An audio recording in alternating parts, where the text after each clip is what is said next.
आज हम अपने पहले क्लास पे हैं और पहला क्लास हमारा है वर्णमाला का, सामान्य हिंदी का वर्णमाला। यहाँ से हम स्टार्ट करेंगे और एक एक क्लास चलते हुए हम साहित्य तक पहुँचेंगे, यानी पूरा का पूरा सिलेबस हम हिंदी का कंप्लीट करेंगे इस तरीके से। एक बात पुनः आपको वार्न करना चाहूँगा कि हिंदी एक ऐसा सॉफ्ट टारगेट होता है, बार बार मैं कहता हूँ अपनी कक्षा में कि हिंदी एक ऐसा सॉफ्ट टारगेट है जहाँ से एक भी प्रश्न आपको गलत नहीं करने हैं। मैथ में न चाहते हुए भी 2 से 3 क्वेश्चन गलत होंगे, रीजनिंग में न चाहते हुए भी 2-3 क्वेश्चन गलत होंगे, कितना भी आप तेज हो। लेकिन अगर सामान्य हिंदी आपने बना ली अपनी, तो यकीन करिएगा एक भी प्रश्न गलत नहीं हुए, क्योंकि यदि आपने प्रश्न गलत किया तो उत्तर प्रदेश के अन्य बच्चे प्रश्न गलत करने वाले नहीं हैं। यानी इसका मतलब हुआ कि अगर हमें फाइट करनी है तो हिंदी को हमें अगर 40 क्वेश्चन है तो 40 में 40 चाहिए, 50 क्वेश्चन है तो 50 में 50 चाहिए, 49 या 39 ऐसे हमें नहीं चाहिए। तब जाकर आप टारगेट बना पाएंगे कि अगर वहां वो 2 गलत करते हैं, हम मैथ में 2 गलत कर रहे हैं, तो हिंदी ही उसे क्या करेगी, एडजस्ट करेगी, आपको उस प्रतियोगिता में बना के रखेगी। अब आते हैं कि वर्णमाला पे। तो वर्ण क्या होते हैं, कोई बताएगा? वर्णमाला में वर्ण की परिभाषा क्या होती है? यह भाषा की सबसे जिसके टुकड़े, यह भाषा की सबसे छोटी इकाई होती है जिसके टुकड़े नहीं किए जा सकते, वर्ण कहलाते हैं। और इस वर्ण के व्यवस्थित समूह को वर्णमाला कहते हैं। यानी भाषा की सबसे छोटी इकाई वर्ण कहलाती है।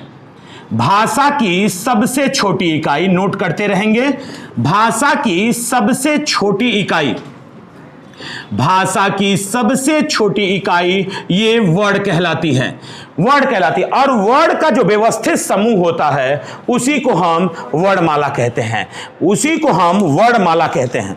आइएगा बोर्ड पे, अगर हम भाषा देखें, अपनी वर्णमाला को देखें या हिंदी भाषा पे जाएं, तो भाषा की जो सार्थक इकाई है, भाषा की सार्थक इकाई वाक्य होती है। ध्यान दीजिएगा, भाषा की जो सार्थक इकाई होती है, भाषा की सार्थक इकाई, ये भाषा की सार्थक इकाई वाक्य होती है।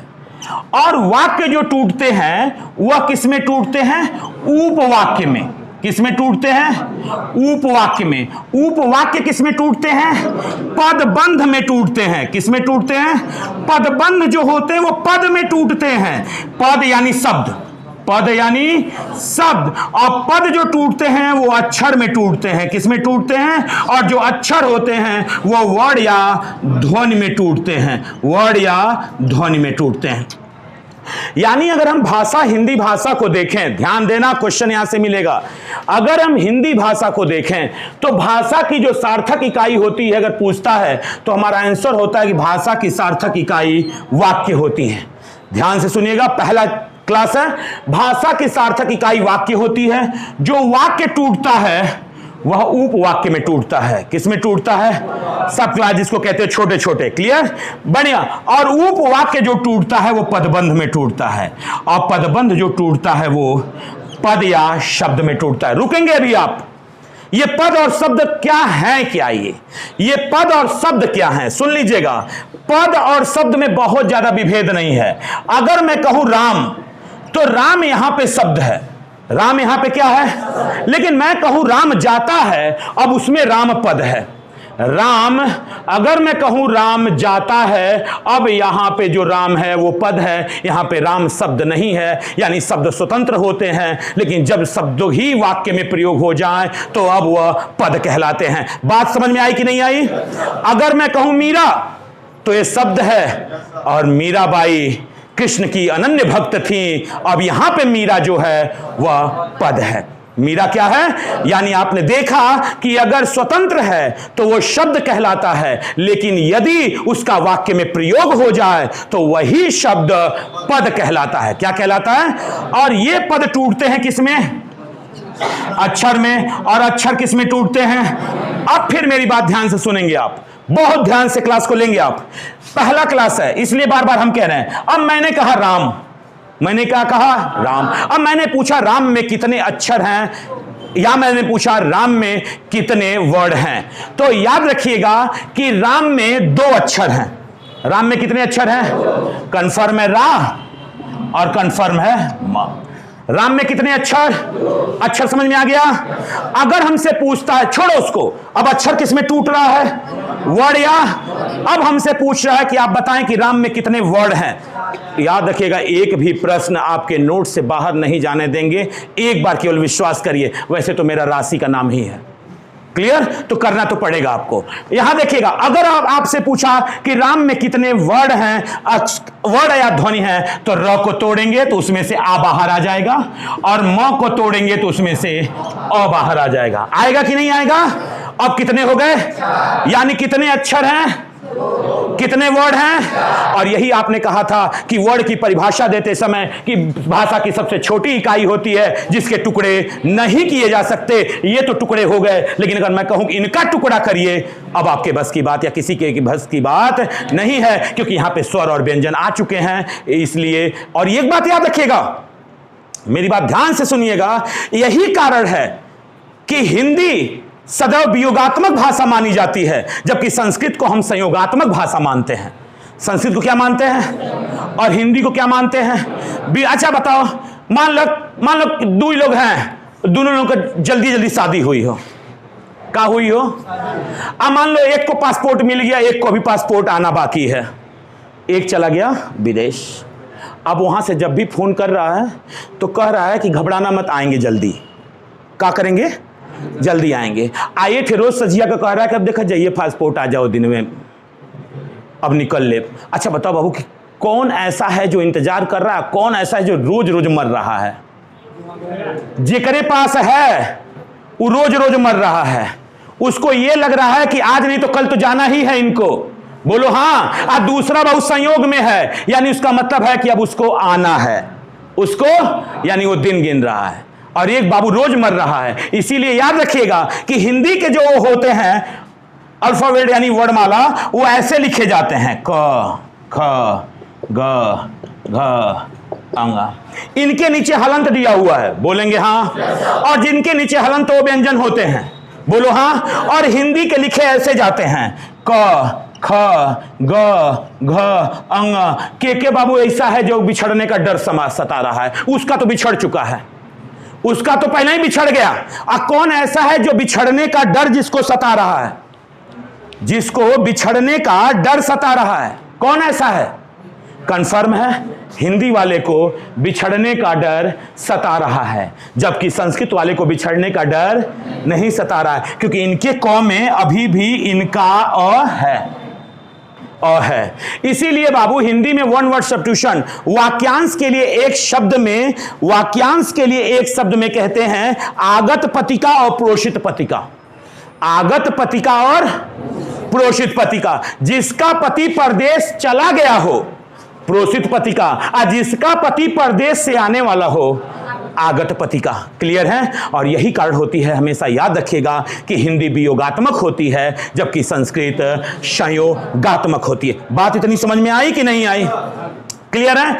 अगर मैं आपसे कहूं कि मोहन में कितने अक्षर हैं, आप कहेंगे 3।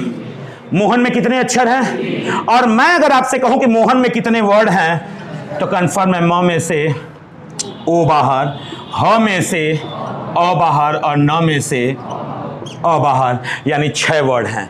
इसके पास कितने हैं? रुक जाना, मेरी बात ध्यान से सुनना, अभी ध्यान से सुनना, घबराना मत। नोट कर लिया है? बढ़िया।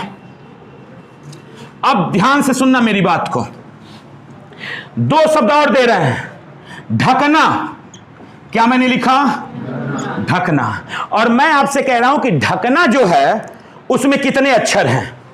तो आपने कहा ढकना में ढ में से अ बाहर, क में से अ बाहर, और न में से आ बाहर, यानी 1 2 3 अक्षर हैं और 3 दूनी 6। इसके पास क्या है? वर्ड हैं, ध्वनियां हैं। क्लियर हो गए? सुनना मेरी बात। अब मैंने कहा पढ़ना। क्या कहा? क्या कहा? तो पढ़ना में कितने अक्षर हैं? 1 2, पढ़ने में 3 अक्षर हैं। अब आओ बाबू, इनको देखते हैं कि कितने वर्ड होंगे। क्लियर? प में से अ बाहर, र और न में से आ बाहर, यानी 5 अक्षर हैं, 5 वर्ड हैं। कितने वर्ड हैं? घबरा के मत कर देना 3 थे तो 6 थे, 8 गो हैं तो 16 गो, ना गलत हो जाओगे।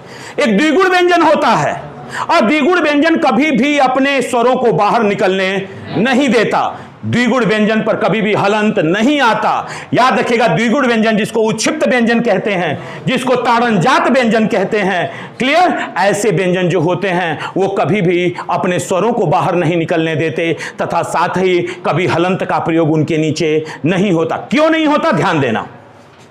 दो हमारे पास द्विगुण व्यंजन है। दो क्या है? द्विगुण। द्विगुण व्यंजन को क्या कहते हैं और क्या कहते हैं?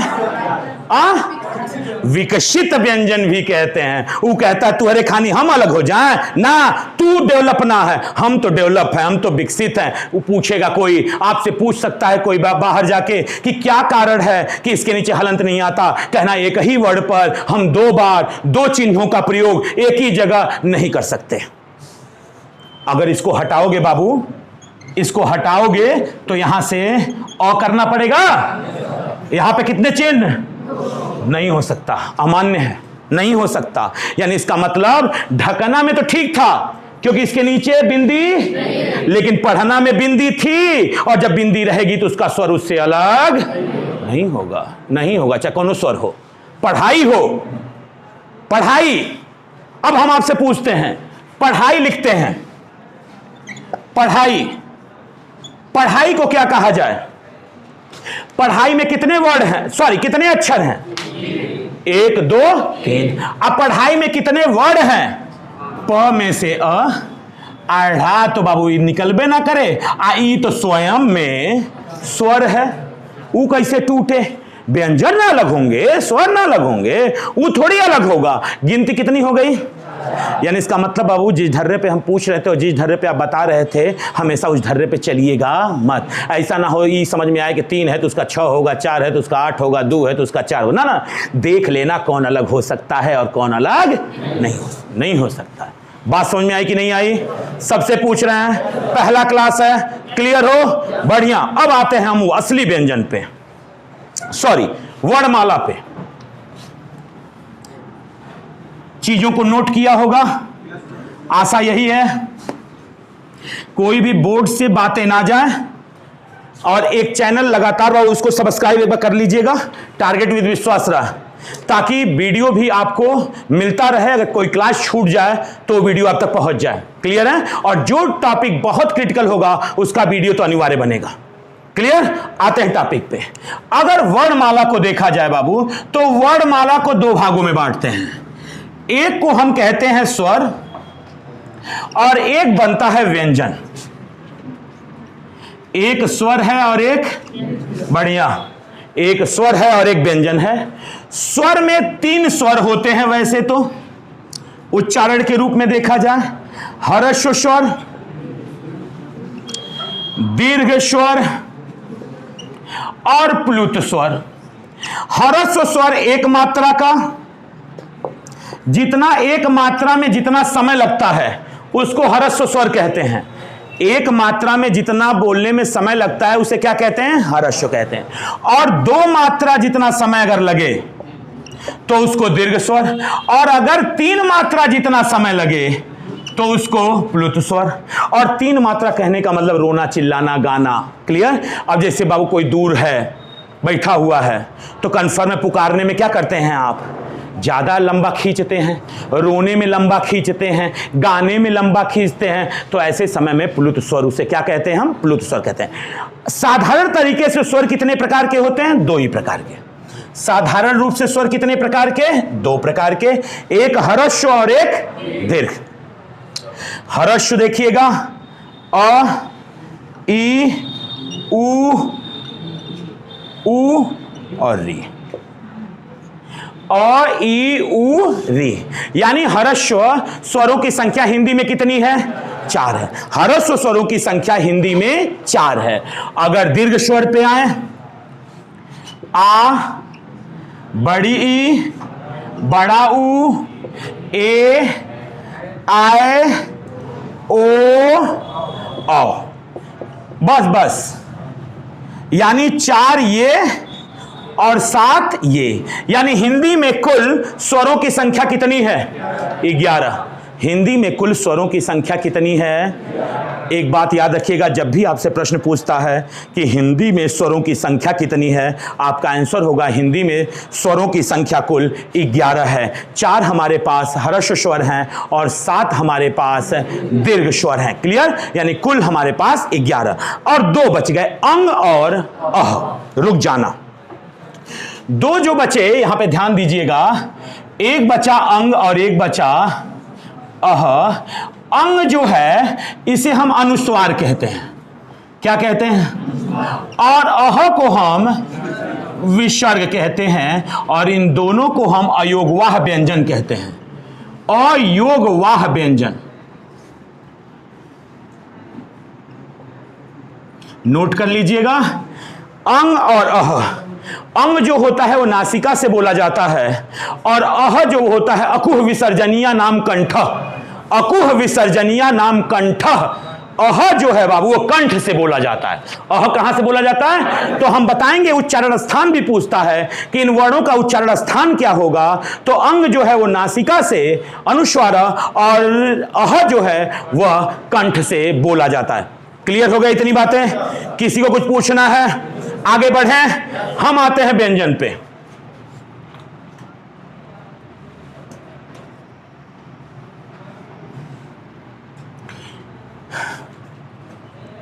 व्यंजन में पहला व्यंजन है स्पर्शीय व्यंजन।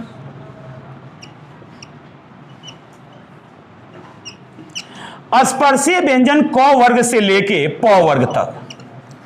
क वर्ग से प वर्ग। क वर्ग से प वर्ग कहने का मतलब क ख ग घ अंग 5, च छ ज झ इ, ट ठ ड ढ, त थ द ध, प फ ब भ, यानी पच हम 25, यानी 5 वर्ग होते हैं। क वर्ग, च वर्ग, ट वर्ग, त वर्ग और प वर्ग, यानी पच हम 25। 25 ये। और एक बात और याद रखिएगा बाबू यहां पे कि साथ ही बाबू ड और ढ, जिसको आप द्विगुण या उच्छिप्त व्यंजन, ताड़नजात व्यंजन या विकसित व्यंजन कहते हैं। इसका मतलब हो गया 25 ये और 2 मिलके कितने? 27। 25 और 2 मिलके कितने हो गए?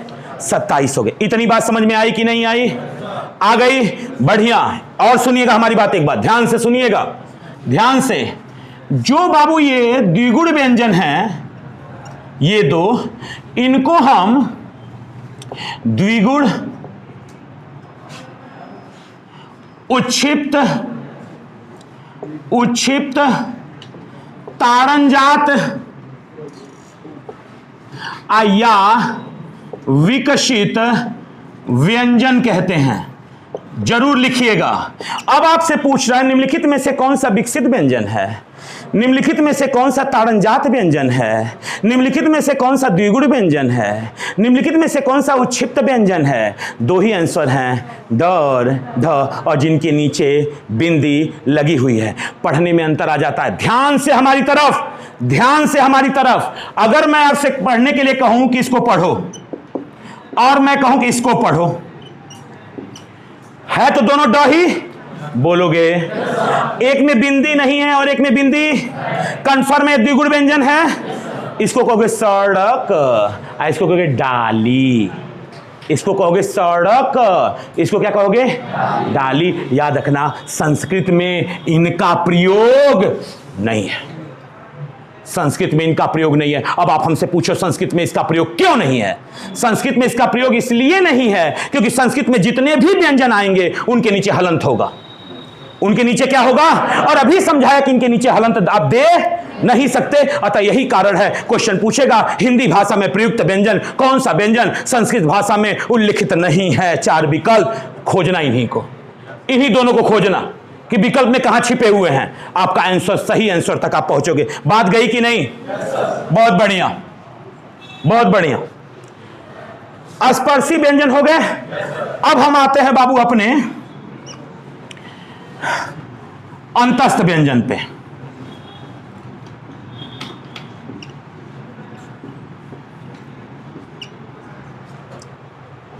अंतस्थ व्यंजन 4 हैं, य, व, र, ल। अब आप हमें टोक सकते हो कि माट साहब होता तो य, र, ल, व है, आप लिख रहे हैं य, व, र, ल। याद रखना, इस भाषा की जननी यदि हम कहें तो हमारी संस्कृत है। जननी कौन है? और संस्कृत में भी पाणिनि का अष्टाध्यायी जो हमें आदेश करता है अपने 5वें माहेश्वरी सूत्र में, और 5वां माहेश्वरी सूत्र है ह, य, व, र, ट, और 6वां माहेश्वरी सूत्र है ल और ड। ध्यान देना हमारी तरफ, ध्यान देना हमारी तरफ। ह, य, व, र, ट की इति और ल और ड की इति। याद रखिएगा, इति जो है वो हलंत है, हलयंतम तस्य लोपः, यानी हलंत का लोप हो जाता है, और हमें पूरा नहीं पढ़ना, ह को हटा दीजिए तो बना य, व, र, ल, य, व, र, ल। वो तो बहुत विकार आ गया हिंदी में संस्कृत से जब निकली, और यही कारण था कि हमने य, र, ल, व पढ़ना चालू किया। बोलो हाँ।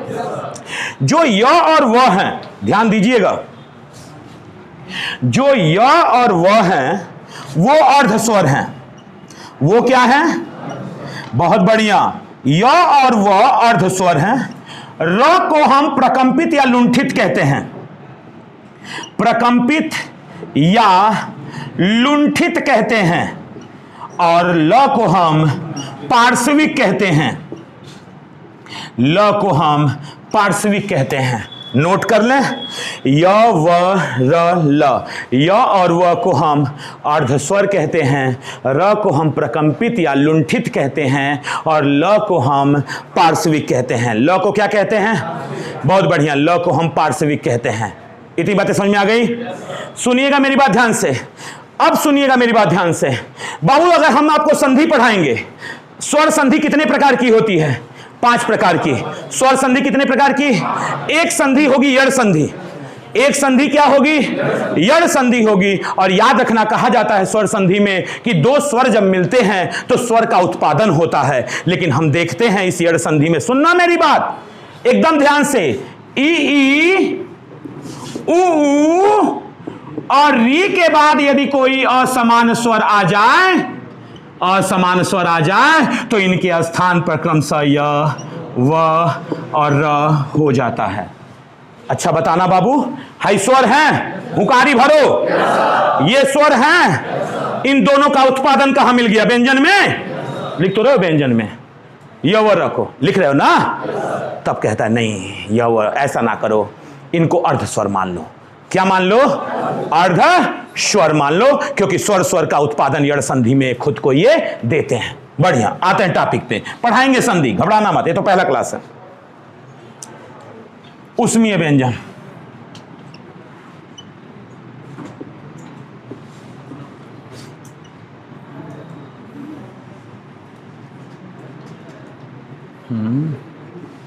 उष्मीय व्यंजन क्लियर हो? अब उष्मीय व्यंजन में हम देखें बाबू तो तीनों 100, 100, 100 और हाँ। बोलो हाँ। कोई दिक्कत है किसी को? कोई परेशानी किसी को? एक बात याद रखना, जो जितना इसको कम बोलेगा उसकी जीवन लीला उतनी लंबी चलेगी, क्योंकि ये उष्मीय व्यंजन है, एनर्जी लॉस करते हैं। क्या करते हैं? इसीलिए साधु संत इनको बोलना पसंद नहीं करते, बहुत कम बोलते हैं, क्योंकि ये रगड़ खाते हैं, और रगड़ खाने में ये क्या देते हैं? उष्मा देते हैं। और आप जानते हैं कि जब ऊर्जा का ज़्यादा खपत होगी, सांसें तो नियत हैं, अगर ऊर्जा ज़्यादा खपत कर दो चीज़ें होती हैं। जो जीव ऐसे बहुत सांस लेते हैं उनका जीवन सबसे कम होता है। हम नहीं कह रहे, अपने अगल बगल देख लो कभी। क्लियर? आज जो फिर एक बात खींचे तो कुत्ता हाथी में देख लो। हमको क्या देख रहे हो? कुत्ता हाथी में देख लो भाई। सांसें तो तुहू के 150 दी गई थी, 150 तुहू को दे गई थी, क्योंकि वो तो बाबू निरपेक्ष है। वो क्या है? निरपेक्ष। सबको 150। अब 150 रुपया बाबू आज चाहे आज हुए खत्म कर लो, अच्छा 1 हफ्ता चला लो। कुत्ता ने खत्म कर लिया 12 साल में। हाथी लंबा चलता चला गया, 70-80 साल तक चलता गया, क्योंकि उसको एक बार देता था, फिर 1 मिनट तो लगता है बाबू लेने में, या 1 मिनट उसको छोड़ने में, तो 2 मिनट तो ये हो गया। तब तक 2 मिनट में बाबू कितना बार कर चुका हूं। बात समझ में आई कि नहीं? आप हिंदी पढ़ रहे हैं और हिंदी में चैप्टर लिया है वर्णमाला, और मैं स्पष्ट कहना चाहूंगा कि अगर एक प्रश्न अगर छूट के चला गया तो वापस लौट के जरूर आइएगा, केवल ये पूछने के लिए कि आपका ये प्रश्न है कहां पे। आते हैं टॉपिक पे। तीनों सौ बहु याद रखना, यहां से क्वेश्चन है, यहां से क्वेश्चन है। हे गुरुवर, वहां पे मार्कर होगा, उसमें मार्कर लेके आइए। ह क्लियर है बाबू? ह को स्वरतंत्री व्यंजन कहते हैं। कौन सा व्यंजन? स्वरतंत्रीय व्यंजन, स्वरतंत्री व्यंजन। इसको बाबू एक चीज और, एक बार क्वेश्चन पूछा, निम्नलिखित में से कौन सा काकल्य व्यंजन है? किसी ने सुना ही नहीं था। आज तक तो ये सुनते थे बाबू उसमें व्यंजन है ह, अब बहुत सुनते थे तो स्वरतंत्री व्यंजन है। याद रखिएगा, ह ही काकल्य व्यंजन भी है, इसको हम काकल्य व्यंजन भी कहते हैं। क्या कहते हैं? काकल्य व्यंजन। तो भूलिएगा मत, भूलिएगा मत। क्लियर हो गया? आगे बढ़ें।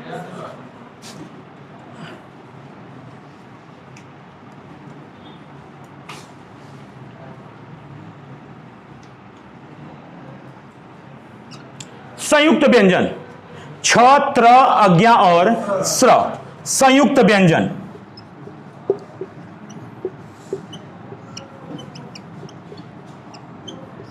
छ, त्र, अज्ञा और स्र। छ जुड़ा हुआ है, क्वेश्चन पूछता है कैसे बना है, तो हलंत क मूर्धन्य स से, त्र जो है हलंत त और, अज्ञा जो है हलंत ज और स्र जो है तालव्य हलंत स और रस।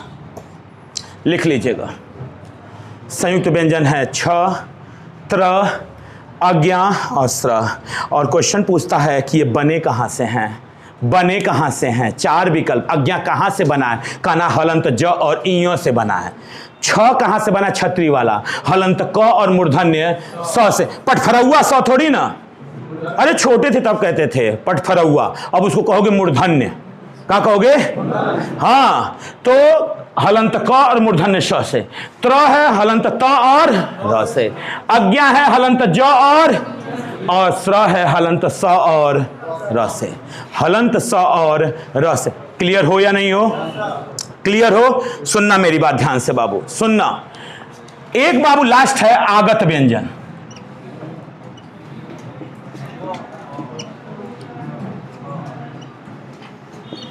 ज और फ, लेकिन याद रखना नीचे हम बिंदी दे दिए हैं ना, हलंत ज और हलंत ऊपर का दांत और नीचे का ओठ। फ फ फ, आजमगढ़।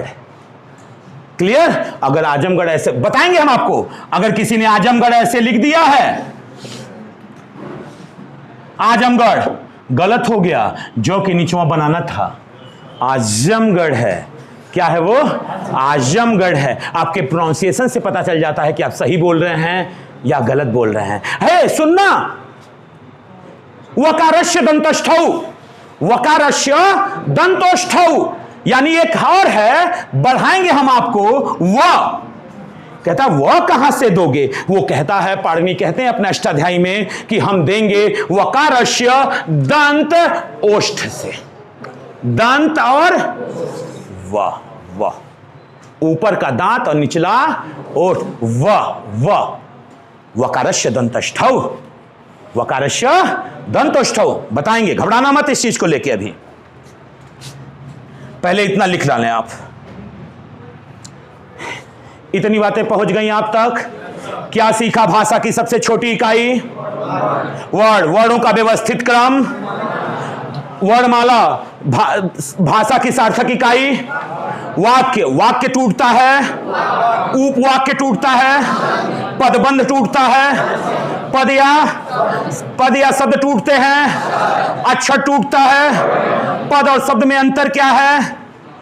पद जो होते हैं वो वाक्य में प्रयुक्त हो जाते हैं और शब्द जो होते हैं वो स्वतंत्र हो जाते हैं। वो निम्नलिखित में से कौन वर्णमाला में कौन से वर्ड का स्वर बाहर नहीं किया जा सकता? वो क्षिप्त व्यंजन का। किसका? द्विगुण व्यंजन का, ताड़नजात व्यंजन का। और वास्तव में ये विकसित व्यंजन है, अधूरा नहीं है कि आप इसको तोड़ लेंगे। इतनी बातें सबके पास पहुंच गई। ये रहा आपका पहला क्लास वर्णमाला पर, पहला क्लास रहा। अब जब कल मिलेंगे तो हम देखेंगे आगे की कहानी, स्वर और व्यंजन की, कहां कहां से बोलेंगे, कितने प्रकार होते हैं इसके, सघोष सघोष अल्पप्राण महाप्राण, कैसे इनका विभेदन किया जाता है, कौन सी ऐसी चीजें हैं जो नियम पे नहीं चलती हैं, जहां से प्रश्न आपके एग्जामिनेशन हॉल में बहुत बार आते हैं। धन्यवाद।